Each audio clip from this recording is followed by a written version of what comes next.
আসসালামু আলাইকুম। আমি মোহাম্মদ ফারুক বলতেছি। ২০ নং আন্ডারসর ইউনিয়ন ২ নম্বর ওয়ার্ড। অনেকগুলো বাড়িঘর দুয়ার ডুবে গেছে, উঠে পানি উঠে গেছে। আর এই যে দেখা যাইতেছে এগুলোর মধ্যে সব জ্বালা ফলাইছে। জ্বালার উপরে পানি প্রায় ১ হাতের উপরে আছে পানি, প্রায় অন্তত ২০ ইঞ্চির উপরে আছে পানি জ্বালার উপরে। জ্বালাগুলো মনে হয় না টিকবেন।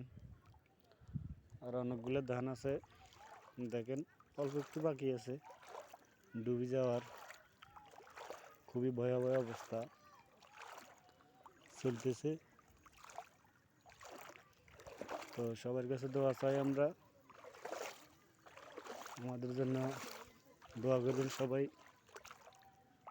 বন্যার হাত থেকে যেন আল্লাহ পাক রব্বুল আলামিন আমাদেরকে বাঁচা। অনেকগুলো জেলা ডুবে গেছে বন্যার পানিতে। নোয়াখালীকে আল্লাহ পাক খুব ভালো রেখেছে এত বছর। এই বছর কি হয় আল্লাহ পাকেই জানে। মনে হয় যে ২০০৪ সালের মতন বন্যা হওয়ার সম্ভাবনা আছে। ফেনীর এখান দিয়ে, ফুলগাজীর এখান দিয়ে ভারতের বেইবাঁধ আছে, ওই বেইবাঁধ ২ জায়গা দিয়ে ছুটে গেছে। ওই দোনো জায়গা দিয়ে পানি প্রচুর ঢুকতেছে। ফেনীর দিকে, ফুলগাজীর দিকে, ওখানের মধ্যে ৩টা উপজেলা ডুবে গেছে। ওই দিক থেকে পানি চাপ দিতেছে। এখন আজকে পানি বৃষ্টি হয় নাই, তারপরও পানি বাড়তেছে। দেখেন বৃষ্টি হয় নাই, তারপরও পানি বাড়তেছেন। আজকে প্রায় বৃষ্টি হয় নাই, সকালে একটু হয়েছে। অন্য দিন বৃষ্টি হওয়ার পরে পানি কমে যেত। আজকে পানি কমানো, আজকে বৃষ্টি হয় নাই, তারপরও পানি বাড়তেছে।